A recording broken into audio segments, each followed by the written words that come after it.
नमस्कार, न्यूज के इकलौते फैमिली शो न्यूज की पाठशाला में आप सभी का बहुत स्वागत। मैं हूं सुशांत सिन्हा। ये वो पाठशाला जहां सबकी क्लास लगती है। और सबसे पहले आपको बता दूं रोज की तरह कि आज पाठशाला में क्या क्या लेकर आया हूं और किस किस की क्लास लगाने वाला हूं। भाई, चुनाव का सीजन है तो सबसे पहले बात होगी कि हार के डर से राहुल बौखलाए, पीएम मोदी के खिलाफ अब तू तड़ाक पर उतर आए। ऐसी भाषा का इस्तेमाल क्यों कर रहे हैं राहुल गांधी प्रधानमंत्री के लिए, आज ये बताऊंगा। इंदिरा गांधी की वो संपत्ति जिसके बारे में मोदी ने बताया तो कांग्रेस परेशान हो गई। कन्नौज से चुनाव लड़ने उतरे अखिलेश ने राहुल गांधी की टेंशन क्यों बढ़ा दी भाई। यूपी में प्रचार करते योगी आदित्यनाथ को अचानक बिरयानी क्यों याद आ गई। यानी दूसरे चरण के मतदान से पहले चुनाव की सारी बड़ी खबरों का कंप्लीट चैप्टर खोलूंगा। अच्छा, हैदराबाद में ओवैसी के साथ खेला हो गया, उनको पता भी नहीं चला क्या। बंगाल में वोटिंग से पहले ऐसा क्या हुआ कि ममता बनर्जी का पारा हाई है। बीजेपी इंडी दोनों से नाराज ममता का नया दुश्मन कौन आ गया है, आज इसके बारे में भी आपको बताऊंगा। और साथ ही बात होगी कि बाबा रामदेव ने तो 4 बार माफी मांग ली, लेकिन बच्चों को जहर देने वाले कब माफी मांगेंगे। अपने बच्चों को आप खुद रोज कितना जहर दे रहे हैं, ऐसी चीजें दे रहे हैं जो उनके लिए नुकसानदेह हैं, जहर से कम नहीं है। आज इसका चैप्टर भी आपको दिखाऊंगा, जरूर देखिएगा। लेकिन पहले दिन भर की बड़ी खबरों का रिवीजन देखिए, उसके बाद पहला चैप्टर।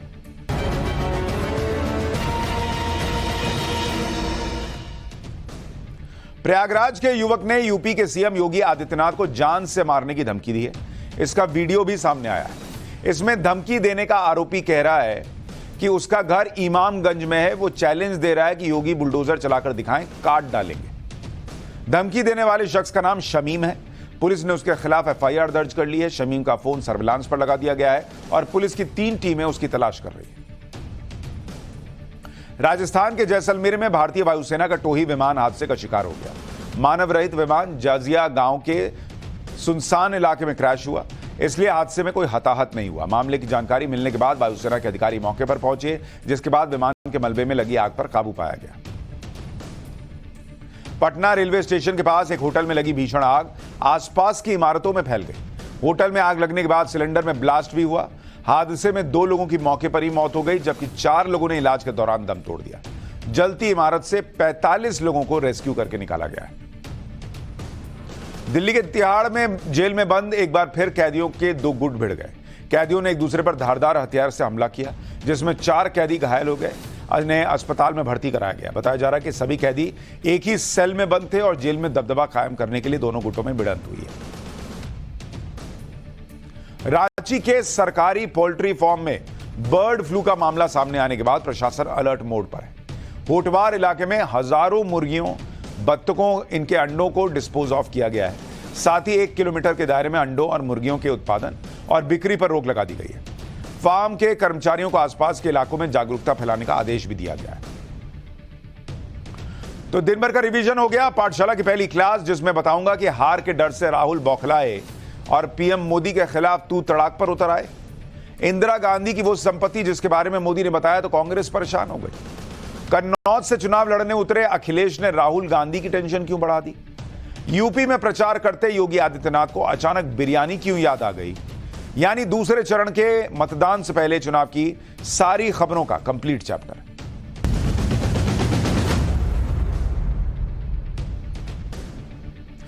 पिछले 1 हफ्ते में चुनावी माहौल की गर्मी बहुत बढ़ चुकी है।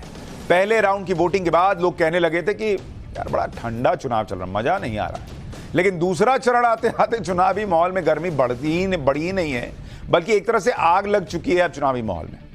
कल दूसरे चरण की वोटिंग होने वाली है और यह देखना होगा कि दूसरे चरण की वोटिंग में वोटर्स का किस तरह का रिस्पॉन्स रहता है। कल जहां जहां वोटिंग होने वाली है उनमें जम्मू कश्मीर की 1 सीट शामिल है। इसके अलावा उत्तर प्रदेश की 8 सीटों पर कल मतदान है। बिहार की 5 सीटें इसमें शामिल हैं। राजस्थान की 13, मध्य प्रदेश की 6 सीट, छत्तीसगढ़ की 3 सीट, महाराष्ट्र की 8 सीट, बंगाल की 3 सीटें इसमें शामिल हैं। असम की भी 5 सीट है, त्रिपुरा की 1 सीट, मणिपुर की 1 सीट, कर्नाटक की 14 सीटें हैं, केरल की 20 सीट है। यानी कुल मिलाकर 13 राज्यों की 88 सीटों पर कल वोटिंग होने वाली है। और अगर दूसरे चरण की इन 88 सीटों के पिछले नतीजों पर गौर करें कि पिछली बार यहां पर क्या रहा था, जब इन 88 सीटों पर वोटिंग हुई थी, सेकंड फेज, उन 88 सीटों पर बात कर रहा हूं, 88 सीट, और 2019 का रिजल्ट आपको बता रहा हूं। इन 88 सीटों पर जो सेकंड फेज की हैं, उनमें क्या रिजल्ट रहा था वो आपको बताता हूं। एनडीए यानी जो बीजेपी अलायंस है, एनडीए को 60 सीट जीत मिली थी, एनडीए 60 सीटें जीती, और जो इंडी गठबंधन आज की डेट में है, इंडी, इनके पास आई थी 23 सीटें। लोकसभा चुनाव 2014 का अगर आपको बताऊं, 2014 में इन्हीं 88 सीटों पर क्या हुआ था, तब एनडीए को यहां पर मिली थी 45 सीट और इंडी गठबंधन को मिली थी 35 सीट। ये देखिए, यानी 2014 के मुकाबले 2019 में बीजेपी और एंड अलायंस की सीटें 15 बढ़ गई थी, और जो इंडी गठबंधन आज का है उसकी 12 सीटें घट गई थी 2014 के मुकाबले में, जब 2019 के नतीजे आए थे। यानी ये दूसरा चरण भी बड़ा इंपॉर्टेंट रहने वाला है। ये बीजेपी और एनडीए की मजबूत सीटों वाला चुनाव है, चरण है। यहां से चुनाव जिस दिशा में जाएगा वो दिशा ही 4 जून के नतीजों को तय कर देगी। लेकिन फिलहाल तो ये क्लियर है कि नरेंद्र मोदी फ्रंट फुट पर खेल रहे हैं, धुआंधार बैटिंग कर रहे हैं। इंडी गठबंधन वाले फुल टॉस पर फुल टॉस और लूज बॉल दे रहे हैं, और नरेंद्र मोदी इन ऐसी गेंदों पर सिक्सर लगाने से कभी नहीं चूकते। शायद यही वजह है कि जैसे जैसे चुनाव आगे बढ़ रहा है, वैसे वैसे इंडी गठबंधन की बौखलाहट सामने आ रही है, और यह बौखलाहट अब इतनी बढ़ गई कि कांग्रेस के नेता उसे छिपा भी नहीं पा रहे हैं। आज राहुल गांधी की जुबान पर यह बौखलाहट साफ दिखी जब वो पीएम मोदी के लिए तू तड़ाक वाली भाषा बोलने लग गए। राहुल गांधी की भाषा सुनिए, किस तरह से वो प्रधानमंत्री नरेंद्र मोदी के लिए बोल रहे हैं। एक तो पॉलिटिक्स में वो उनसे सीनियर, उम्र में उनसे बुजुर्ग, लेकिन जरा सुनिए राहुल गांधी की भाषा, फिर बताऊंगा कि पीएम मोदी ने कांग्रेस पर ऐसा क्या नया खुलासा किया कि राहुल गांधी को इतना गुस्सा आ गया है। जैसे ही मैंने ये देश के एक्सरे की बात की, नरेंद्र मोदी कांपने लग गया। उसकी आदत है, जैसे उसको डर लगता है ना, वो झूठ बोलना शुरू कर देता है। जैसे ही उसको डर लगता है, वो कभी पाकिस्तान की बात करेगा, कभी चाइना की बात करेगा, तो एक के बाद एक झूठ बोल रहा है। मगर इस बार नहीं निकल पाएगा। राहुल गांधी की आप भाषा देख रहे हैं, नरेंद्र मोदी को डर लग गया। उनको नहीं, उसको जब डर लगता है झूठ बोलने लगता है, इस तरह की भाषा। कम से कम उम्र का ही लिहाज रख लेते कि आपसे बड़े हैं उम्र में। और राहुल गांधी झूठ की बात करते हैं। जो व्यक्ति राफेल के मामले में कोर्ट ने क्या कहा है इसको लेकर ऐसी बात बोल चुके, ऐसा झूठ फैला चुके कि इनको कोर्ट में जाकर माफी मांगनी पड़ी थी, ये झूठ के बारे में बताएंगे कि दूसरा झूठ बोल रहा है कि सच बोल रहा है। ये कहते हैं कि नरेंद्र मोदी ने 16 लाख करोड़ का अपने दोस्तों का कर्जा माफ कर दिया। ये झूठ नहीं है। किसका कर्जा माफ कर दिया? कौन से दोस्त का कर्जा माफ कर दिया? राइट ऑफ करना कर्जा माफ करना तो नहीं होता। ये झूठ नहीं फैला रहे, और फर्जी फैक्ट चेकर्स इसका चेक भी नहीं करेंगे। फैक्ट चेक, संविधान खत्म हो जाएगा, अगला चुनाव नहीं होगा, आरक्षण नरेंद्र मोदी खत्म करने वाले हैं, ये सब बीजेपी के मैनिफेस्टो में कहा है। तो ये सब फैलाना झूठ की कैटेगरी में नहीं आता है। और नरेंद्र मोदी तो वो इतिहास याद दिला रहे हैं जो कांग्रेस पार्टी का रहा है, और उसी में जो माहौल बन गया, उसी में इतनी बौखलाहट कि तू तड़ाक पर आ गए। राहुल गांधी को सुनकर ऐसा लग रहा है जैसे वो एक झटके में सारी तमीज लिहाज सब भूल गए। पीएम मोदी के खिलाफ राहुल गांधी का यह गुस्सा उनकी चुनावी बौखलाहट को दिखा रहा है। यह भी बता रहा है कि पीएम मोदी ने जो कांग्रेस पर तीर छोड़े हैं वो सही जगह पर जाकर लगे। आज पीएम मोदी ने राहुल गांधी के इस विवादित हमले का जवाब भी दिया, लेकिन नरेंद्र मोदी ने विनम्रता नहीं छोड़ी, उन्होंने विनम्रता से जवाब दिया। एक बार पीएम मोदी का जवाब सुनिए, फिर बताता हूं कि पीएम मोदी के खिलाफ राहुल इतना क्यों भड़क गए। आपको पता है वे नामदार है, हम तो कामदार हैं,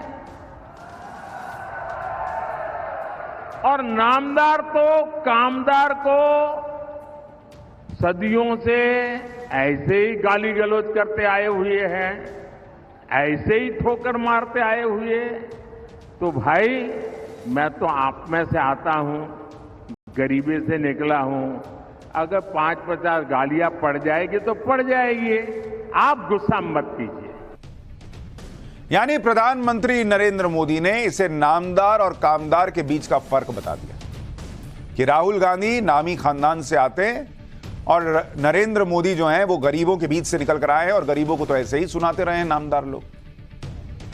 राहुल गांधी पीएम मोदी पर इसलिए भड़के हुए हैं क्योंकि पीएम मोदी लगातार कांग्रेस को घेर रहे हैं।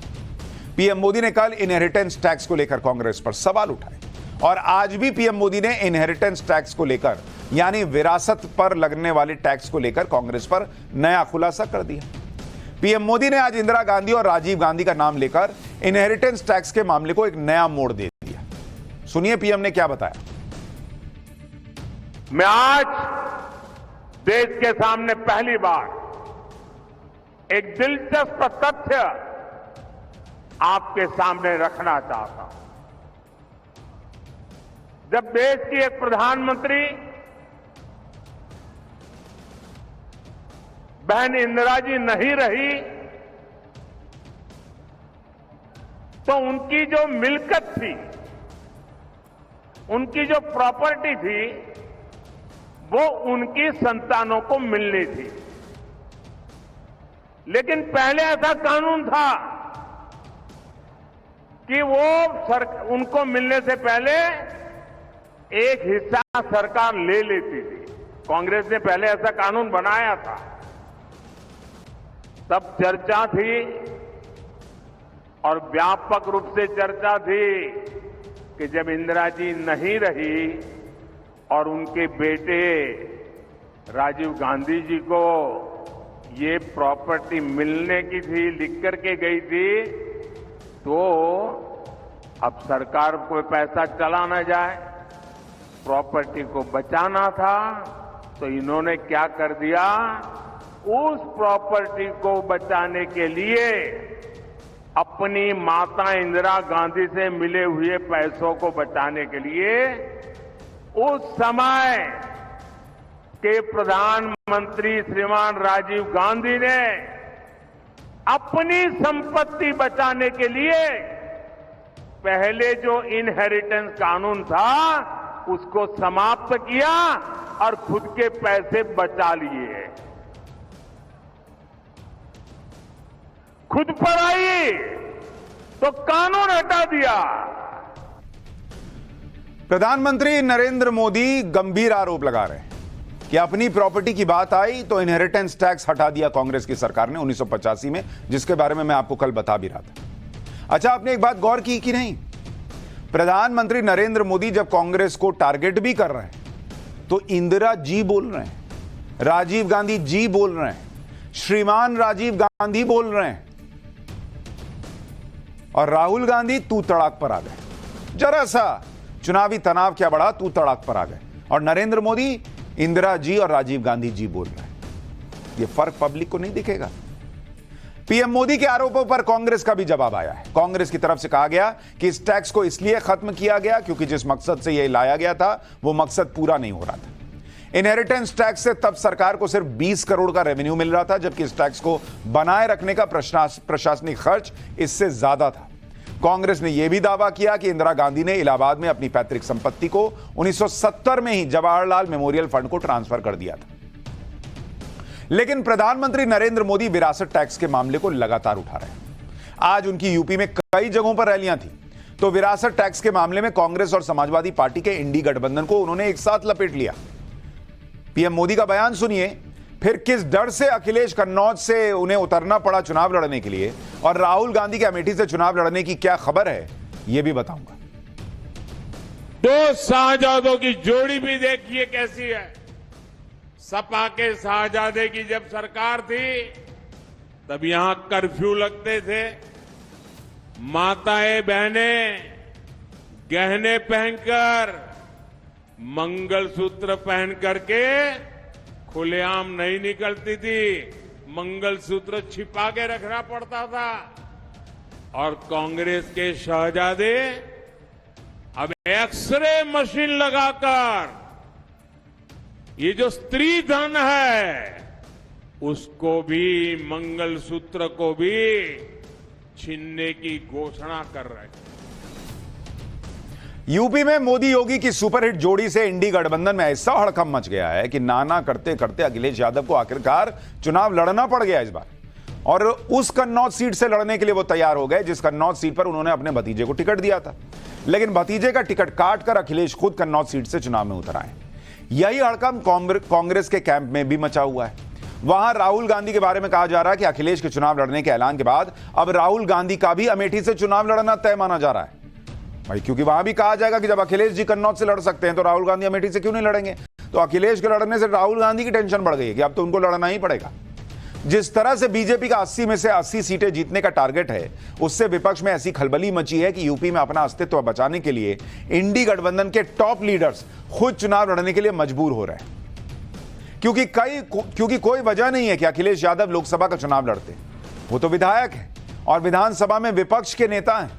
अखिलेश यादव पहले कह भी चुके थे कि वो राज्य की राजनीति में ही फोकस करेंगे, लेकिन अब अखिलेश को अपनी बात से यू टर्न लेना पड़ा। आज उन्होंने कन्नौज सीट से अपना नामांकन दाखिल कर दिया। नामांकन के वक्त अखिलेश और उनके परिवार के कुछ लोग वहां मौजूद थे। ये तस्वीरें उस वक्त की हैं। अखिलेश ने कन्नौज को लेकर इमोशनल कार्ड भी खेला, क्योंकि कन्नौज समाजवादी पार्टी का पुराना गढ़ रहा है और अखिलेश पहली बार सांसद बने थे तो वो कन्नौज सीट से ही सांसद बने थे। इसी वजह से अखिलेश यादव ने आज एक पुरानी फोटो दिखाई। ये फोटो तब की है जब अखिलेश ने पहली बार कन्नौज से नामांकन भरा था। ये देखिए, तब वो कितने यंग बच्चे जैसे दिख रहे हैं। कन्नौज सीट तब मुलायम सिंह यादव ने अखिलेश के लिए खाली की थी। देखिए, अमर सिंह भी दिख रहे हैं, उस वक्त बड़े खास होते थे। रामगोपाल यादव भी उस वक्त यंग दिख रहे हैं। तो ये पुरानी तस्वीर अखिलेश यादव ने दिखाई। अखिलेश यादव की 24 साल पुरानी इस तस्वीर में अखिलेश के साथ अमर सिंह, रामगोपाल यादव जैसे नेता नजर आ रहे हैं। वैसे अखिलेश यादव पिछली बार भी लोकसभा का चुनाव लड़ चुके हैं। तब उन्होंने आजमगढ़ से चुनाव लड़ा था और अब उनकी पत्नी डिंपल यादव ने कन्नौज से चुनाव लड़ा था। आजमगढ़ से अखिलेश यादव करीब 2,60,000 वोट से जीत गए थे, लेकिन कन्नौज में डिंपल यादव 12,000 वोट से हार गई थी। कन्नौज में डिंपल यादव को पिछली बार जिन्होंने हराया था वो बीजेपी के सांसद सुब्रत पाठक है। सुब्रत पाठक इस बार फिर से बीजेपी के कैंडिडेट हैं और उन्होंने भी आज कन्नौज से नामांकन भर दिया। सुब्रत पाठक अखिलेश की पत्नी को हरा चुके हैं। अब अखिलेश यादव को चुनौती दे रहे हैं कि अखिलेश का भी वही हाल होगा। सुब्रत पाठक ने कहा कि पहले तेज प्रताप से मैच था तो भारत नेपाल के क्रिकेट मैच जैसा था, लेकिन अब अखिलेश के आने से ऐसा हो गया है कि जैसे भारत पाकिस्तान का मैच हो, और वर्ल्ड कप में तो भारत हमेशा पाकिस्तान से जीतता है। सुनिए सुब्रत पाठक ने क्या कहा, फिर बताऊंगा अखिलेश ने इस बात का जवाब क्या दिया। हमने कहा था कि मैच रोचक होना चाहिए। अगर तेज प्रताप लड़ते तो मैच होता भारत और नेपाल के बीच में, अब मैच है भारत और पाकिस्तान के बीच में, तो स्वाभाविक है कि जब वर्ल्ड कप में हमेशा भारत जीतता है। सुब्रत पाठक 2014 के चुनाव में डिंपल यादव से बहुत कम अंतर से हार गए थे, लेकिन 2019 के चुनाव में सुब्रत पाठक ने कन्नौज में समाजवादी पार्टी का गढ़ ध्वस्त करके दिखा दिया। कन्नौज में 2019 के चुनाव में सुब्रत पाठक को 5,63,000 वोट मिले, डिंपल यादव को 5,51,000 वोट मिले और करीब 12,000 वोट से सुब्रत पाठक जीत गए। अब जब इस बार कन्नौज से अखिलेश यादव खुद उतर गए तो सुब्रत पाठक ने कन्नौज के मुकाबले को भारत पाकिस्तान का मुकाबला बता दिया। अब इसमें नैरेटिव भी है कि पाकिस्तान की बात हो रही है तो अखिलेश यादव का वोटर कौन है वगैरह वगैरह, राजनीति के तौर पर जो कहा जाता है कई बार, वो सारी चीजें अब वो मैसेजिंग देने का प्रयास कर रहे हैं, भारत पाकिस्तान का मैच बता रहे हैं, ये तो पता नहीं, लेकिन इसकी भी चर्चा सोशल मीडिया वगैरह पर चल रही है। अब इस पर अखिलेश यादव ने क्या जवाब दिया वो भी सुनिए, फिर बताऊंगा कि पीएम मोदी ने आज कन्नौज से उतरने पर अखिलेश की कैसे क्लास लगाई। न वो बॉल फेंक पाएंगे न बैट घुमा पाएंगे। अगर पहली बॉल पे छक्का न मारा तो हम समाजवादी लोग नहीं हैं, और 6 की 6 बॉलों पे छक्का मारेंगे। एक ही काम होना, पहले इन्हें क्लीन बोल्ड कर दें और ऐसा क्लीन बोल्ड करें इन्हें तो दोबारा स्टेडियम में घुसने की बात न करें हम, जिन्होंने स्टेडियम न बनाए हों। तो अखिलेश यादव भी फुल कॉन्फिडेंस दिखा रहे हैं कि क्लीन बोल्ड ही कर देंगे सुब्रत पाठक को। दरअसल कन्नौज की सियासी लड़ाई के बीच एक सवाल अखिलेश यादव को लेकर परिवारवाद का उठ रहा है, क्योंकि इस चुनाव में ही खुद अखिलेश के परिवार के कितने लोगों को टिकट मिल चुका है वो आप देखिए। कन्नौज से खुद अखिलेश यादव तो लड़ ही रहे हैं, मैनपुरी से डिंपल यादव लड़ रही हैं जो अखिलेश यादव की पत्नी है, आजमगढ़ से धर्मेंद्र यादव लड़ रहे हैं जो अखिलेश के चचेरे भाई हैं, फिरोजाबाद से अक्षय यादव लड़ रहे हैं, अखिलेश के चाचा रामगोपाल यादव के बेटे हैं, बदायूं से आदित्य यादव लड़ रहे हैं जो अखिलेश के चाचा शिवपाल यादव के बेटे हैं, कन्नौज से अखिलेश यादव के नॉमिनेशन पर उनके परिवार के लोगों ने क्या कहा, वो भी सुन लीजिए। कहीं ना कहीं घबराहट है भाजपा में, और मैं समझती हूँ कि राष्ट्रीय अध्यक्ष जी के कन्नौज लड़ने से और ये घबराहट में इजाफा हो गया है। अखिलेश यादव वहाँ से कई बार जीत चुके हैं, डिम्पल भी कई बार जीत चुकी है और फिर अखिलेश यादव जीतेंगे। और देखिए इनका तो वहाँ कोई नाम भी नहीं ले रहा है सुब्रत पाठक का, और ये तो इनकी इतनी हवा खराब है। इनके बड़े नेताओं ने यह तय किया है अब, क्योंकि उनको पता है कि वो मोदी जी से उनको कहीं ना कहीं बहुत ज़्यादा, कहीं ना कहीं नहीं बोलूँगी, डर है, भय है, तो अब वो सारे बड़े नेताओं को अपने उतार रहे हैं चुनाव में। और पहले जो माना जाता था कि भाई केक वॉक की तरह जीत जाएंगे, हम कहीं से भी लड़ जाएंगे, हम जीत जाएंगे, तो ऐसा नहीं है। यही बात आज पीएम मोदी ने समाजवादी पार्टी और कांग्रेस दोनों से पूछ भी ली कि इंडी गठबंधन की इन पार्टियों का काम परिवारवाद के बिना क्यों नहीं चलता भाई। अखिलेश को परिवार के बाहर का कोई यादव क्यों नहीं दिखा जिसे वो टिकट दे सके। सुनिए पीएम मोदी को, फिर आपको बताएंगे कि क्यों यूपी में इंडी गठबंधन मोदी योगी की लहर से हड़बड़ाया हुआ है। कांग्रेस हो या समाजवादी पार्टी, ये सिर्फ अपने परिवार का ही सोच सकती है। इन लोगों के लिए अपना परिवार ही सब कुछ है। आप इनके लिए कोई मायने नहीं रखते। आप खुद देख रहे हैं, या यूपी में सपा को अपने परिवार के बाहर का एक भी यादव ऐसा नहीं मिला जिसे वो टिकट दे सके। यहां बदायूं हो, मैनपुरी हो, कन्नौज हो, आजमगढ़ हो, फिरोजाबाद हो, सब जगह एक ही परिवार के सदस्यों को टिकट मिला है। ऐसे लोग हमेशा सिर्फ अपने परिवार का ही भला करेंगे। परिवार के बाहर का कोई भी व्यक्ति हो, इनके लिए कोई मायना नहीं रखता। अखिलेश यादव की तो पीएम मोदी ने परिवारवाद पर क्लास लगा दी। पीएम मोदी जिस तरह से यूपी में अब जुट गए हैं, उससे इंडी गठबंधन की बेचैनी बढ़ गई हो, क्योंकि पीएम मोदी ने आज एक ही दिन में यूपी में 3-3 चुनावी रैलियां कर दी। पीएम मोदी पहले आगरा पहुंचे, इसके बाद उन्होंने बरेली में चुनावी रैली की, फिर उन्होंने चुनावी रैली के लिए शाहजहांपुर का रुख किया। एक दिन में 3-3 रैली यूपी में।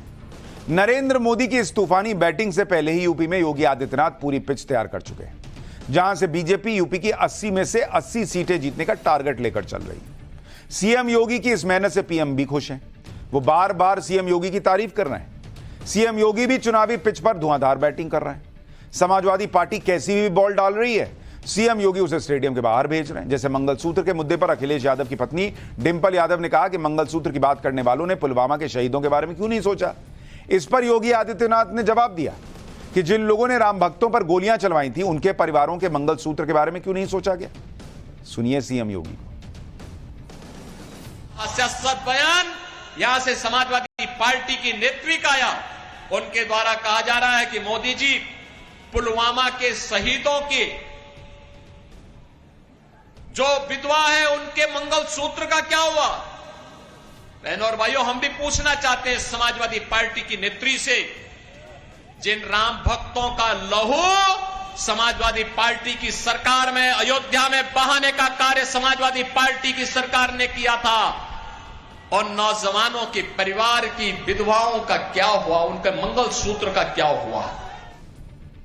सीएम योगी ने आज समाजवादी पार्टी के गढ़ इटावा और मैनपुरी में भी चुनावी रैली की। मैनपुरी में इस बार अखिलेश यादव की पत्नी डिंपल यादव चुनाव लड़ रही हैं। सीएम योगी ने इस सीट पर बीजेपी कैंडिडेट जयवीर सिंह का प्रचार किया। सीएम योगी ने इंडी गठबंधन को निशाने पर लिया और कहा कि पिछली सरकारों में आतंकवादियों को बिरयानी खिलाई जाती थी। पहले सीएम योगी को सुन लीजिए, फिर अमेठी सीट को लेकर कांग्रेस की बेचैनी की वजह बताऊंगा।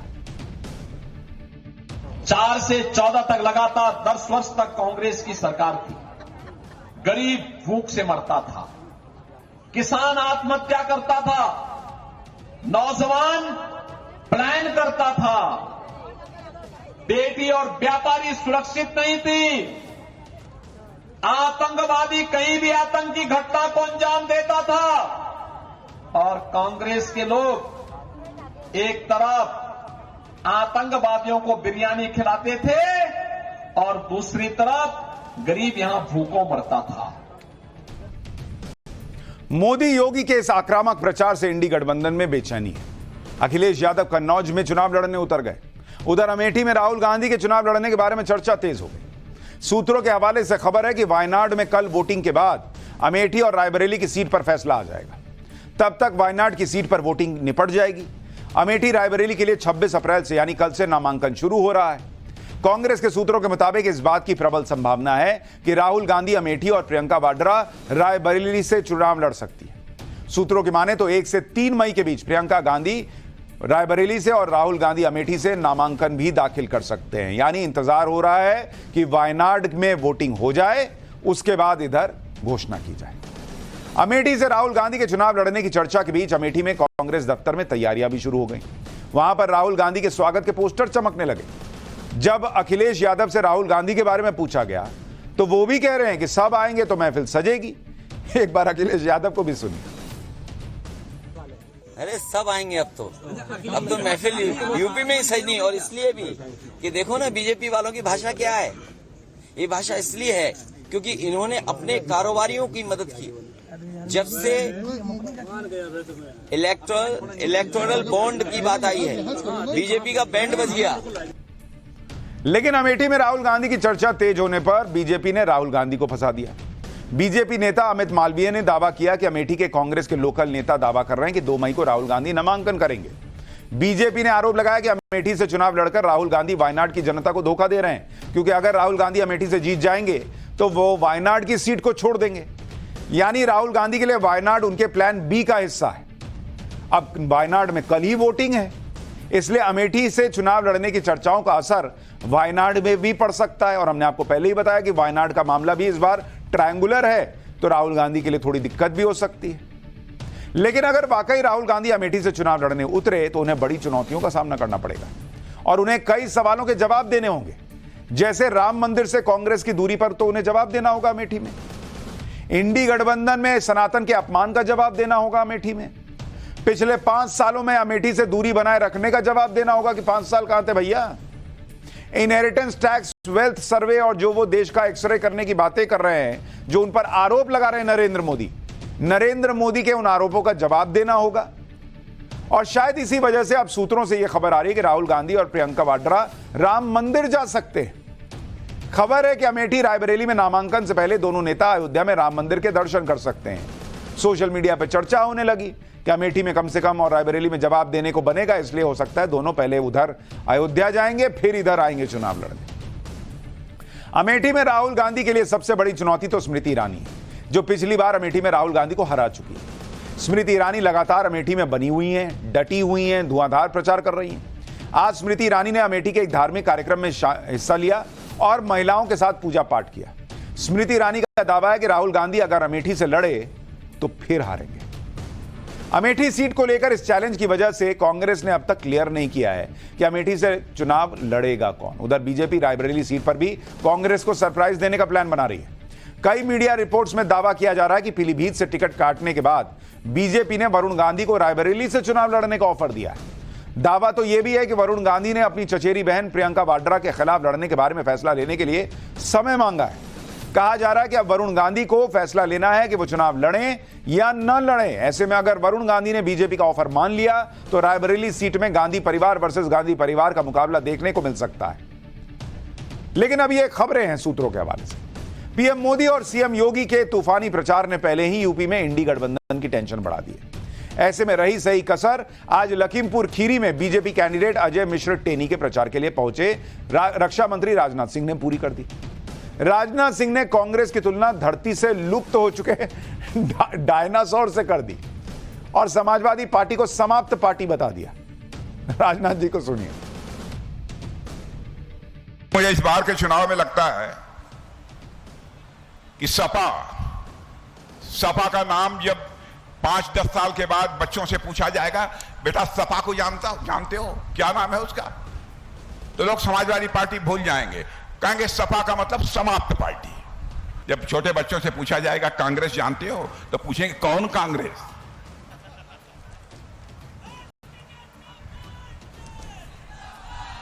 जैसे डायनासोर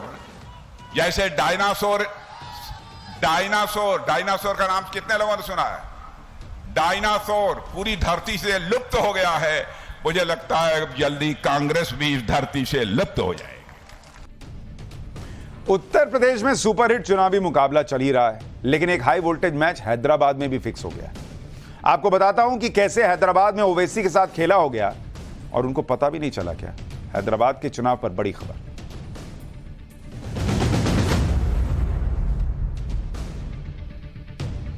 इस चुनाव की एक और हॉट सीट जिसकी बहुत चर्चा है वो है हैदराबाद की सीट। वही हैदराबाद जो ओवैसी का गढ़ है, जिसे हर चुनाव में मान लिया जाता था कि यहां तो ओवैसी ही जीत रहे हैं।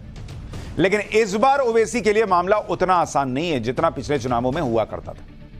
और ऐसा इसलिए क्योंकि ओवैसी के सामने बीजेपी ने एक मजबूत कैंडिडेट उतारा और अब कांग्रेस ने भी हैदराबाद में अपने पत्ते खोल दिए। कांग्रेस ने हैदराबाद में मोहम्मद वलीउल्लाह समीर को कैंडिडेट घोषित कर दिया। यानी अगर आप देखें तो हैदराबाद में इस बार असदुद्दीन ओवैसी वर्सेस माधवी लता वर्सेस कांग्रेस के मोहम्मद वलीउल्लाह समीर का मुकाबला होने जा रहा है। यानी दो मुसलमान कैंडिडेट और बीच में माधवी लता बीजेपी की हिंदू कैंडिडेट। ऐसे में पहले यह कहा जा रहा था कि हैदराबाद में ओवैसी के सामने इस बार कांग्रेस अपना कैंडिडेट नहीं देगी, लेकिन कल कांग्रेस ने अपने कैंडिडेट का ऐलान कर दिया और इससे हैदराबाद का चुनावी मुकाबला बड़ा दिलचस्प हो गया। हैदराबाद में चौथे चरण के दौरान 13 मई को मतदान होगा और अभी से जो माहौल बनना शुरू हुआ है उससे सबसे ज्यादा टेंशन असदुद्दीन ओवैसी को ही हो रही होगी। दरअसल हैदराबाद के चुनावी मुकाबले में नया ट्विस्ट तब आया जब कांग्रेस ने तेलंगाना की 3 सीटों पर कैंडिडेट का ऐलान किया। हैदराबाद से मोहम्मद वलीउल्लाह समीर का नाम था इसमें। तो पहले लग रहा था कि भाई हैदराबाद से सुप्रीम कोर्ट के एक वकील को कांग्रेस टिकट दे सकती है। टेनिस प्लेयर सानिया मिर्जा का भी नाम चर्चा में चल रहा था कि हो सकता है सानिया मिर्जा को कांग्रेस उम्मीदवार बनाए। लेकिन आखिर में कांग्रेस ने हैदराबाद के स्थानीय नेता वलीउल्लाह समीर को टिकट दे दिया। वलीउल्लाह समीर हैदराबाद जिला कांग्रेस कमेटी के अध्यक्ष होने के साथ अल्पसंख्यक विभाग के चेयरमैन भी है। कांग्रेस ने हैदराबाद सीट से कैंडिडेट के तौर पर वलीउल्लाह समीर के नाम का ऐलान 24 अप्रैल यानी कल किया, लेकिन वलीउल्लाह समीर उसके एक दिन पहले ही 23 अप्रैल को ही अपना नामांकन दाखिल कर चुके थे। खबरें यह भी हैं कि तेलंगाना के सीएम रेवंत रेड्डी ने वलीउल्लाह से नामांकन भरने के लिए कहा था। खैर सच जो भी हो, अब हैदराबाद में तीनों प्रमुख पार्टियों ने अपने अपने कैंडिडेट उतार दिए। लेकिन आपको बताता हूं कि हैदराबाद में कांग्रेस कैंडिडेट के आने से ओवैसी की मुश्किल क्यों बढ़ गई और कितनी बढ़ गई। दरअसल कांग्रेस ने हैदराबाद के स्थानीय मुस्लिम नेता को टिकट दिया है। तो भाई स्थानीय है तो उसकी भी अपनी पहचान होगी, पकड़ होगी। हैदराबाद मुस्लिम बहुल सीट है और कांग्रेस भी मुस्लिम वोट पर दावा ठोक रही है। कांग्रेस की तरह हैदराबाद में बीआरएस का भी कोर वोटर मुसलमान है। मुस्लिम वोटों का बंटवारा होने से ओवैसी की परेशानी बढ़ सकती है, माधवी लता को फायदा हो सकता है। मुस्लिम वोट अगर बटा तो हैदराबाद में कुछ हैरान करने वाला नतीजा भी आ सकता है, क्योंकि हैदराबाद सीट पर मुस्लिम वोटर्स की संख्या निर्णायक है। अगर मैं आपको हैदराबाद सीट का समीकरण बताऊं जहां से ओवैसी लड़ते हैं, लेकिन पिछले कुछ सालों से हैदराबाद में एआईएमआईएम का वोट शेयर में गिरावट आई है और यह गिरावट छोटी मोटी नहीं है। पिछले 5 साल में 16% वोट शेयर गिरा है। 2019 लोकसभा चुनाव में एआईएमआईएम को 59% वोट मिले थे, जबकि 2023 के विधानसभा चुनाव में 43% यानी 16% का वोट शेयर गिर गया। हैदराबाद में ओवैसी की परेशानी की और भी वजह है, क्योंकि कांग्रेस और केसीआर की पार्टी बीआरएस के साथ बीएसपी भी मैदान में है। 2019 लोकसभा चुनाव में कांग्रेस और बीआरएस को मिलाकर लगभग 13% वोट आए थे। 2023 विधानसभा चुनाव में जीत के बाद कांग्रेस हैदराबाद में मजबूत हुई है। इस बार बीआरएस और बीएसपी का गठबंधन है और हैदराबाद सीट बीएसपी के हिस्से में आई है। जितने ज्यादा वोट बीआरएस प्लस बीएसपी को मिलेंगे, कांग्रेस को मिलेंगे, उतना ही नुकसान ओवैसी को होगा। इसके अलावा हैदराबाद में करीब 48% महिला वोटर्स भी हैं। 3 तलाक का मुद्दा उठाकर माधवी लता मुस्लिम महिलाओं में लोकप्रिय हो चुकी है। यानी बीआरएस, बीएसपी और कांग्रेस ओवैसी को वोट बैंक पर सेंध लगाएंगे। इसका सीधा नुकसान ओवैसी को होगा। इसलिए ओवैसी की राह इस बार आसान नहीं दिख रही। इतना ही नहीं, आपको याद होगा 5.5 लाख के करीब जो फर्जी वोट हटाए गए, वो भी तो गिनिए, वो भी तो गायब हो गए। इसी टेंशन में ओवैसी ने हैदराबाद सीट पर अपने साथ अपने भाई अकबरुद्दीन ओवैसी का भी नामांकन दाखिल करवा दिया। यह तस्वीर देखिए, असदुद्दीन और अकबरुद्दीन ओवैसी दोनों ने हैदराबाद सीट के लिए नामांकन दाखिल किया है। ओवैसी को टेंशन इस बात की है कि कहीं उनका नामांकन रद्द ना हो जाए, या फिर कोई और बात ना हो जाए, इसलिए अकबरुद्दीन ओवैसी से भी नामांकन भरवा दिया कि कहीं मेरा गलती से नामांकन खारिज हुआ तो तुम लड़ लेना भाई। इससे हैदराबाद की सीट AIMIM के कब्जे से निकलने ना पाए, यह प्रयास हो रहा है। सबसे खास बात यह है कि इस बार लोकसभा चुनाव में हैदराबाद के हालात पहले वाले नहीं है, क्योंकि इस बार समीकरण पहले जैसे नहीं है। यह बात ओवैसी जानते हैं और इस बार एक एक वोट की कीमत है, क्योंकि हैदराबाद जिले की वोटर लिस्ट से 5,41,000 वोटर फर्जी वोटर हटा दिए गए। इनमें से कुछ का निधन हो गया, कुछ दूसरी जगह चले गए और बाकी फर्जी वोटर हटाए गए। वैसे तो 2014 और 2019 में हैदराबाद में कांग्रेस को सिर्फ 50,000 के करीब वोट मिले थे, लेकिन अब 5.5 लाख वोटर हटने से कांग्रेस के 50,000 वोट भी बहुत महत्वपूर्ण हो गए, क्योंकि बड़ी संख्या में वोटर लिस्ट से बोगस वोटर के हटने से हैदराबाद में क्लोज फाइट होगी। इसके अलावा 2023 विधानसभा चुनाव में जीत के बाद कांग्रेस पहले से मजबूत हुई है। पहले सत्ता में नहीं थी, अब कांग्रेस वहां सत्ता में है, इसका मतलब उसको वोट पड़ा है। उधर बीजेपी ने भी हैदराबाद में माधवी लता जैसा मजबूत कैंडिडेट उतारा हुआ है। माधवी लता को मुस्लिम महिलाओं का समर्थन मिल रहा कहा जा रहा है, जिससे ओवैसी और तनाव में होंगे। आप माधवी लता को भी देखिए, जो पूरे कॉन्फिडेंस के साथ चुनाव प्रचार कर रही है। माधवी लता की बातों से लगता ही नहीं कि उन्हें कोई टेंशन है। माधवी लता हैदराबाद में रोड शो निकाल रही है, हवा में धनुष पर तीर चढ़ाकर चलाने की एक्टिंग कर रही है, लोगों से मिल रही है। कल ही माधवी लता ने अपना नामांकन दाखिल किया। नामांकन दाखिल करने से पहले माधवी लता ने भाग्य लक्ष्मी मंदिर में दर्शन किए और उसके बाद कहा कि उनका नामांकन हैदराबाद की जनता के लिए दर्द निवारण की तरह है। हैदराबाद को ओवैसी ने जो दर्द दिए हैं उससे आजादी मिलेगी और कमल की जीत होगी। एक बार सुनिए माधवी लता को, उनके नामांकन फॉर्म से जुड़ा हुआ बड़ा खुलासा भी हुआ है, वो उसके बाद बताता हूं। मेरा नॉमिनेशन दर्द निवारण है। दर्द देने वाले तो मुहूर्त देके दर्द नहीं दे रहे, तो दर्द निवारण के लिए मैं क्या मुहूर्त ले लूं?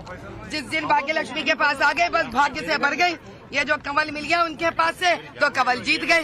जब असदुद्दीन खुद के कौम को बर्बादी के ऊपर लेके जाते हुए ये एक बार भी नहीं सोचे कि प्रधानमंत्री जी जो इतनी योजनाएं लेके आए हैं, बताइए कौन से योजना पर हिंदू मुसलमान लिखा हुआ है? बताइए। 2 टर्म से प्रधानमंत्री सबको साथ लेके निकल रहे हैं। अरे असदुद्दीन अकबरुद्दीन जैसे लोगों को तो मुंह बंद करवा देना चाहिए। हैदराबाद में ओवैसी अगर ताकतवर है और पैसे वाले हैं तो माधवी लता भी कुछ कम नहीं।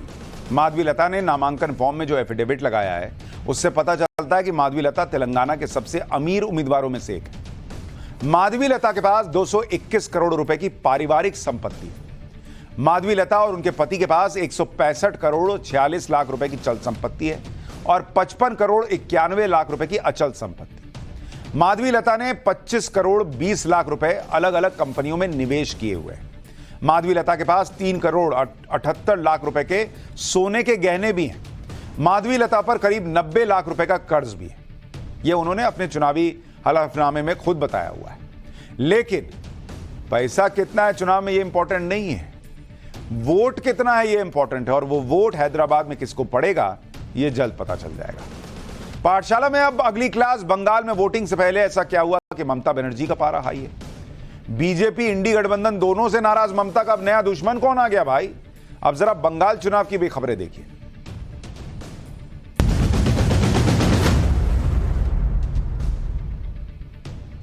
ममता बनर्जी इस वक्त भयंकर गुस्से में है। बीजेपी पर उनका गुस्सा तो निकलता रहता है क्योंकि बीजेपी उनकी सबसे बड़ी दुश्मन है, लेकिन ममता बनर्जी का गुस्सा इंडी गठबंधन पर भी निकल रहा है क्योंकि इंडी गठबंधन उनके वोट काट रहा है। इसलिए कभी वो बीजेपी को कोसती हैं, कभी कांग्रेस और सीपीएम को कोसती हैं और इन्हें बीजेपी की 2 आंखें बता देती हैं कि लेफ्ट वाले और कांग्रेस वाले बीजेपी की आंखें हैं। ये तो इंडी गठबंधन का हाल है। ममता बनर्जी इंडी गठबंधन के साथियों को ही बीजेपी के लोग बता रही हैं। लेकिन सिर्फ बीजेपी और इंडी गठबंधन ही नहीं, ममता बनर्जी ने कुछ और अपने दुश्मन भी बना रखे हैं। इसमें चुनाव आयोग भी है, केंद्रीय सुरक्षा बल भी है। इसके अलावा ममता बनर्जी ने एक नया दुश्मन भी हाल फिलहाल में बना लिया है। इसके बारे में आपको आगे बताऊंगा। पहले यह समझ लीजिए कि ममता बनर्जी के इस गुस्से और इस बौखलाहट की वजह क्या है। इसकी 2 वजह तो साफ साफ दिखती है, क्योंकि ममता बनर्जी की सरकार और उनकी पार्टी इस वक्त 2 बड़े मामलों में घिरी हुई है। पहला मामला है संदेश खाली केस, जिसमें सीबीआई की जांच चल रही है। दूसरा मामला है शिक्षक भर्ती घोटाला, जिसमें हाईकोर्ट का फैसला आ गया। ये दोनों मामले उस वक्त चर्चा में हैं जब चुनाव चल रहे हैं, तो ऐसे में ममता बनर्जी की सियासी बंदूक घूम रही है। जो मिल रहा है उसको ठोक दे रही है, टारगेट बना दे रही है। जैसे वो चुनाव आयोग को लगातार इस बात पर टारगेट कर रही है कि बंगाल में चुनाव 7 चरणों में क्यों हो रहे हैं भाई। ममता बनर्जी को सुनिए, फिर आपको ममता बनर्जी के नए दुश्मन के बारे में भी बताऊंगा, जिसे वो नया दुश्मन शायद माने बैठी हैं, जिस पर ममता ने नया टारगेट फिक्स किया है। আমি জীবনে এরকম দেখিনি 3 মাস ধরে ইলেকশন। তামিলনাড়ু একদিনে হয়ে গেল, আমাদের 42টা সিট, ওদের 40টা সিট। অনেক জায়গাতেই হয়ে গেছে, আবার হয়ে যাবে 26-এর মধ্যে। বিহারে দেখানোর জন্য বাংলাকে একটা রেখে দিয়েছে, একটা ফেজ 7 ফেজে, আর গুজরাটে একটা ফেজ রেখে দিয়েছে দেখানোর জন্য। আমি যদি প্রথম কোয়েশ্চেন করি, আমি বিজেপিকে জিজ্ঞেস করব, আমরা ইলেকশন কমিশনের কাছে রিকোয়েস্ট করব তালিকা প্রকাশ করে বলুন কোন কোন স্টেটে কত সেন্ট্রাল ফোর্স দিয়েছেন, আর সবচেয়ে বেশি সেন্ট্রাল ফোর্স 100% আপনারা বাংলায় কেন দিয়েছেন, বাংলাটাকে দখল করবেন বলে। ममता बनर्जी इतनी सीनियर नेता है, उनको सब पता है चुनाव आयोग खाली किस राज्य में कितनी सीट है ये देखकर कितने चरण में चुनाव होगा ये तय नहीं करता, बल्कि कहां पर कितने फोर्सेस भेजने पड़ेंगे, कहां कानून व्यवस्था को कंट्रोल करना कितना आसान या मुश्किल होगा, इसके हिसाब से चीजें तय होती हैं। बंगाल में कानून व्यवस्था की क्या हालत है ये किसी से छुपी हुई बात तो है नहीं, और इसीलिए वहां पर फोर्सेस ज्यादा हैं, वहां पर जो है वो 7 चरणों में चुनाव हो रहा है। इसमें कौन से ऐसी बात है जो किसी को समझ में ना आए। ममता बनर्जी चुनाव आयोग पर अपनी भड़ास नहीं निकाल रहे, चुनाव आयोग पर ही सिर्फ अपनी भड़ास नहीं निकाल रहे, उन्हें इस बात से भी दिक्कत है कि कोर्ट ऐसे फैसले क्यों दे रही है जिससे चुनाव के वक्त उन्हें सियासी तौर पर चोट पहुंच रही है। जैसे आप बंगाल में शिक्षक भर्ती घोटाले का मामला देखिए, बंगाल के शिक्षक भर्ती घोटाले में हाईकोर्ट ने नियुक्तियां रद्द की तो ममता बनर्जी इस तरह के फैसलों को लेकर ही सवाल उठाने लगी। आरोप है कि रायगंज की रैली में ममता बनर्जी ने 2016 की शिक्षक भर्ती परीक्षा से हुई सभी नियुक्तियों को रद्द करने का कलकत्ता हाईकोर्ट का आदेश जो है उसे अवैध करार दे दिया और कहा कि उनकी सरकार फैसले को चुनौती देगी। ममता बनर्जी ने बीजेपी नेताओं पर न्यायपालिका के एक वर्ग और फैसलों को प्रभावित करने का आरोप लगाया। ममता बनर्जी ने कहा कि सभी भर्तियों को रद्द करने का अदालत का फैसला अवैध है। हम उन लोगों के साथ खड़े हैं जिन्होंने नौकरियां खो दी, हम इस आदेश को सुप्रीम कोर्ट में चुनौती देंगे। ममता बनर्जी को एक बार सुनिए, फिर बताता हूं कि कोर्ट पर टिप्पणी करना ममता बनर्जी को कैसे भारी पड़ गया। এটা বিচারপতিদের দোষ নয়, এটা কেন্দ্রীয় সরকারের দোষ। তারা বিজেপির লোক দেখে দেখে এখানে বসিয়েছেন যাতে তারা বিজেপি পার্টি অফিস থেকে যা বলে দেয় সেই ড্রাফটটা তারা করে দেয়। কি করবেন, আমায় সাজা দেবেন, ডিফামেশন করবেন, আমি তৈরি, জেলে পাঠাবেন, আমি তৈরি। কারণ মানুষের কথা বলবার জন্য আমায় যদি শাস্তিও নিতে হয় আমি মাথা পেতে নেব, কিন্তু তবু মনে রাখবেন পরিবার যদি বিপদে পড়ে তার পাশ থেকে আমি সরে দাঁড়াবো না। लेकिन ममता बनर्जी की ऐसी बातों को लेकर एक वकील हाईकोर्ट चले गए। उन्होंने अर्जी लगा दी कि कोर्ट सीएम ममता बनर्जी की कथित टिप्पणियों पर स्वतः संज्ञान ले। इस अर्जी में इस वकील ने कहा कि यह आपराधिक अवमानना है। मैं अखबार की रिपोर्ट प्रस्तुत कर रहा हूं, मैं प्रार्थना कर रहा हूं कि इस पर संज्ञान लिया जाए क्योंकि एजी सहमति नहीं देंगे। वो कह रही हैं कि पूरा हाईकोर्ट बेच दिया गया है, हम बहुत कठिनाइयों के साथ मामले निपटाते हैं। जजों ने हमें काफी देर तक सुना और फिर आदेश पारित किया। उन्होंने कहा कि कोर्ट को खरीद लिया गया। जज पक्षपाती हैं, हर कोई हम पर हंस रहा है। यह सिर्फ हाईकोर्ट का उपहास उड़ाने के लगातार प्रयास है। कोलकाता हाईकोर्ट का फैसला चुनावों के दौरान आया, इसलिए ममता बनर्जी सियासी माइलेज लेने के लिए इस मामले में बीजेपी को भी घसीट रही है, जबकि पूरे मामले में बीजेपी का तो कोई लेना देना है नहीं। दरअसल पश्चिम बंगाल सरकार ने 2014 में WBSSC के जरिए भर्ती निकाली थी, यानी वेस्ट बंगाल एसएससी के जरिए। इसके तहत सरकारी और सहायता प्राप्त स्कूलों के लिए टीचिंग और नॉन टीचिंग स्टाफ भर्ती होने थे। तब 24,640 पदों के लिए 23 लाख से अधिक लोगों ने भर्ती परीक्षा दी। भर्ती की प्रक्रिया 2016 में शुरू हुई, लेकिन इसमें 5 से 15 लाख रुपए तक की घूस लेने का आरोप लगा। मामले में कलकत्ता हाईकोर्ट को कई शिकायतें मिली। इसके बाद कोर्ट ने सीबीआई को जांच का आदेश दिया। इस मामले में सीबीआई ने बंगाल के पूर्व शिक्षा मंत्री पार्थ चटर्जी, उनकी करीबी मॉडल अर्पिता मुखर्जी और एसएससी के कुछ अधिकारियों को गिरफ्तार भी किया था। और उसके बाद अब कोर्ट का फैसला आया। ममता बनर्जी ने हाईकोर्ट के फैसले पर तो सवाल उठाए, उन्होंने पूरे मामले में सियासत भी देख ली, लेकिन सरकार की लापरवाही और गड़बड़ियों पर वो कुछ नहीं बोली, जिसकी सजा उन शिक्षकों को मिल रही है जिन्होंने अपनी मेहनत से परीक्षा पास की। कोलकाता हाईकोर्ट ने भर्ती परीक्षा से हुई नियुक्तियों को अवैध करार दिया, जिसके बाद 24,000 टीचिंग और नॉन टीचिंग स्टाफ की नौकरी चली गई। साथ ही शिक्षकों से 7-8 साल के दौरान मिली सैलरी भी वापस करने का निर्देश दिया गया है। अब बताइए, जिन्होंने वाकई सही ढंग से मान लीजिए एंट्री की होगी, उनका क्या दोष? उधर संदेश खाली मामले पर कलकत्ता हाईकोर्ट के आदेश के बाद सीबीआई ने बड़ा एक्शन लिया। आज सीबीआई ने संदेश खाली में जमीन हड़पने और महिलाओं के खिलाफ यौन शोषण से केस में पहली एफआईआर दर्ज की। सीबीआई की एफआईआर में संदेश खाली के 5 मुख्य आरोपियों के नाम शामिल हैं। हालांकि ये आरोपी कौन है ये सामने नहीं आया, लेकिन कहा जा रहा कि ये सभी प्रभावशाली लोग हैं। यानी बंगाल में तूफान आया हुआ है। ममता बनर्जी सबसे ही नाराज हैं, इंडी गठबंधन के साथियों से नाराज हैं, तो क्या चुनाव आयोग, क्या हाईकोर्ट, क्या बीजेपी और क्या कोई और ये नाराजगी दिखाती है कि बंगाल में मामला कितना टाइट है। अब इससे वोटर की सेहत पर असर पड़े ना पड़े, लेकिन आपकी सेहत पर क्या असर पड़ रहा है, किन चीजों से पड़ रहा है, अब उसका चैप्टर। पाठशाला में बड़ी जरूरी क्लास। बाबा रामदेव ने 4 बार माफी मांग ली, लेकिन बच्चों को जहर देने वाले कब माफी मांगेंगे? अपने बच्चों को आप खुद रोज कितना जहर दे रहे हैं, जरा इस पर एक क्लास देखिए।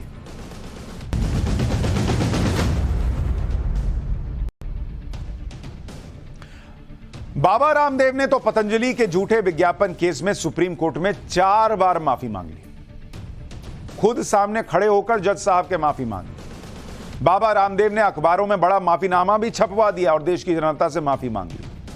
लेकिन इस बीच सुप्रीम कोर्ट ने बाबा रामदेव के अलावा कई ऐसी कंपनियों पर भी सवाल उठाए जो झूठे और गलत जानकारी वाले विज्ञापनों के दम पर अपने प्रोडक्ट्स बेच रहे हैं। दरअसल बाबा रामदेव की खबर के शोर में ऐसी कंपनियों के बारे में आपको पता ही नहीं चल पाया। ऐसी कंपनियों पर जो सवाल उठने चाहिए वो ढंग से उठ नहीं पाए, क्योंकि ये जो कर रहे हैं वो आपके बच्चों की जान से खिलवाड़ से कम नहीं है।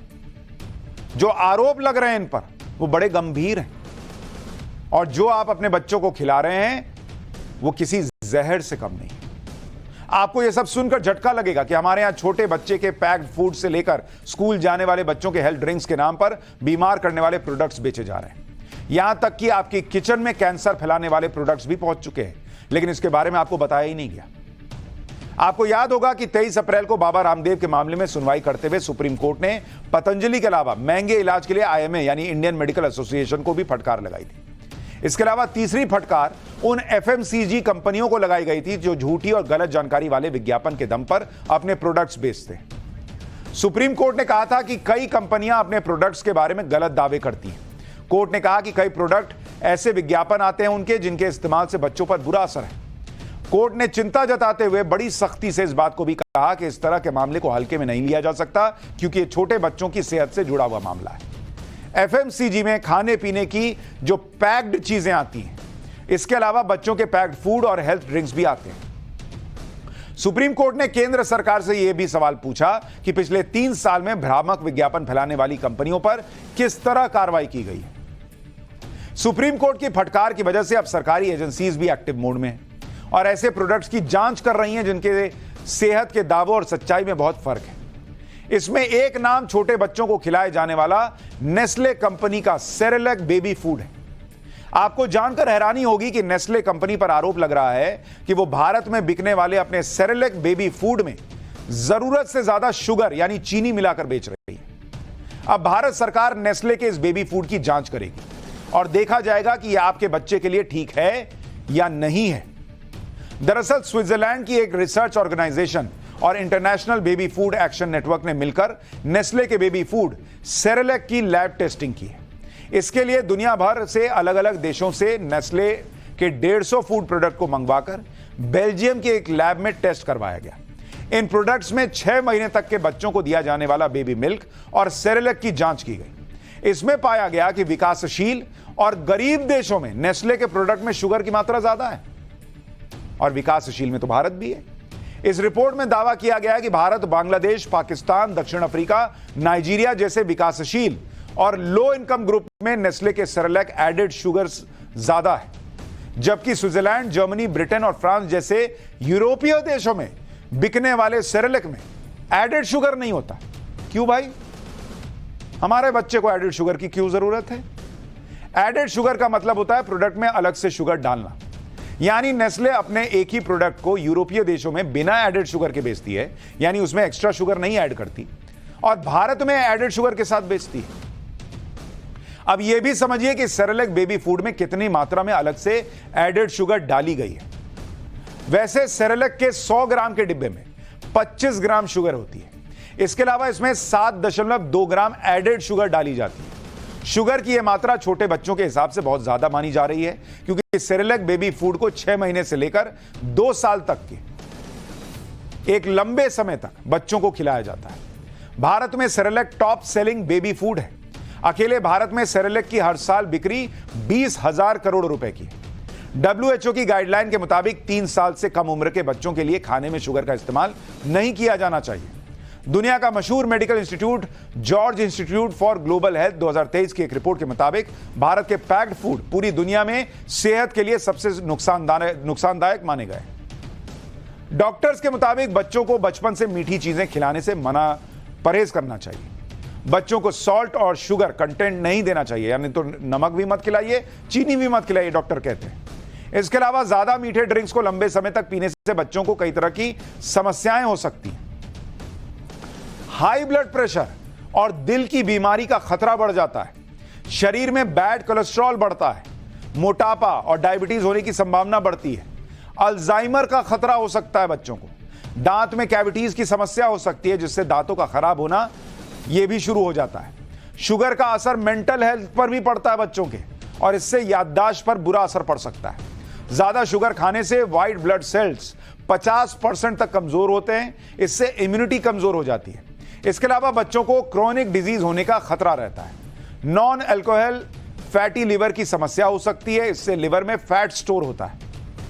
सोचिए कितना खतरनाक है ये छोटी सी एडेड शुगर जिसकी बात हो रही है, चाहे वो किसी भी प्रोडक्ट में हो। नेस्ले इंडिया के ऊपर लगे आरोपों पर कंपनी ने अपना पक्ष रखा है। नेस्ले का कहना है कि नेस्ले इंडिया के लिए एडेड शुगर में कमी लाना एक प्राथमिकता है। पिछले 5 सालों में हमने पहले ही एडेड शुगर में 30% तक की कमी कर दी है। 30% तक की कमी की जा चुकी है। नेस्ले इंडिया न्यूट्रिशन देने करने के लिए प्रतिबद्ध है, जैसा कि हम पिछले 100 साल से देते आ रहे हैं। हम हमेशा अपने प्रोडक्ट्स में क्वालिटी और सेफ्टी के उच्चतम मानकों को बनाए रखेंगे, यह नेस्ले दावा कर रहा है। खैर, यह तो हुई बच्चों की सेहत से जुड़ी चीजों की बात। अब आपको पूरे परिवार की सेहत से जुड़े ऐसे प्रोडक्ट्स के बारे में बता देता हूं जिनमें कैंसर जैसी बीमारी करने वाली मिलावट के आरोप लगे। दरअसल यूरोपीय फूड सेफ्टी अथॉरिटी ने भारत से भेजे जाने वाले प्रोडक्ट्स की जांच की है। इनमें एथिलीन ऑक्साइड नाम का केमिकल मिला है। इस केमिकल से कैंसर होने का खतरा हो सकता है। सितंबर 2020 से अप्रैल 2024 के बीच यूरोपीय फूड सेफ्टी अथॉरिटी ने भारत से जुड़े 527 प्रोडक्ट्स में एथिलीन ऑक्साइड की मात्रा पाई। इन प्रोडक्ट्स में भारत से भेजे 60 तरह के मसाले और 48 तरह के दूसरे प्रोडक्ट्स शामिल हैं। इससे पहले सिंगापुर और हांगकांग ने भी भारत की 2 बड़ी मसाला कंपनियों पर सवाल उठाए और अब वहां बैन लगा दिया इन पर। इस फैसले के बाद भारतीय वाणिज्य मंत्रालय ने सिंगापुर और हांगकांग में भारतीय दूतावासों से बैन लगाए जाने पर डिटेल रिपोर्ट मांगी।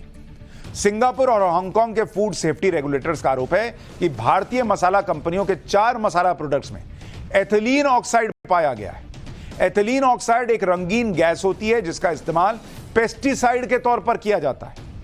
कई रिपोर्ट्स के मुताबिक एथिलीन ऑक्साइड से ल्यूकेमिया यानी ब्लड कैंसर और दूसरे तरह का कैंसर भी हो सकता है। आप सोचिए, जो आप मसाला किचन में यूज कर रहे हैं वो भी खतरनाक हो सकता है, यह आरोप लग रहा है। और इसलिए बड़ा जरूरी है कि इन प्रोडक्ट्स पर सरकार और सख्ती दिखाए, और आप भी जब कोई सामान खरीदते हैं तो उसको एक बार चेक कीजिए कि उसमें क्या लिखा है, बच्चे को क्या खिला रहे हैं और खुद क्या खा रहे हैं। इस चीज को समझना शुरू कीजिए। पाठशाला में अब एक छोटा सा ब्रेक, और ब्रेक के बाद ईवीएम से जुड़ी हुई एक बड़ी खबर आ रही है। कल सेकंड फेज की वोटिंग, और उससे पहले ईवीएम पर एक बड़ी खबर इस छोटे से ब्रेक के बाद।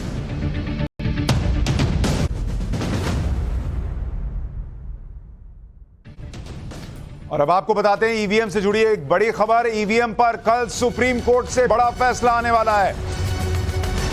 ईवीएम से वीवीपैट की पर्चियों के मिलान का मामला 100% मिलान के लिए याचिका लगाई गई थी और सुप्रीम कोर्ट ने फैसला सुरक्षित रख लिया था। और अब खबर यह आ रही है कि कल सुप्रीम कोर्ट इस बड़े मामले में फैसला सुनाने वाला है। कल सुप्रीम कोर्ट फैसला सुनाएगा, इसकी खबर आ गई। और कल ही दूसरे चरण का मतदान भी है, तो ये बड़ी खबर बड़ी अहम हो सकती है। उस पर आपको जानकारी देंगे। फिलहाल एक छोटा सा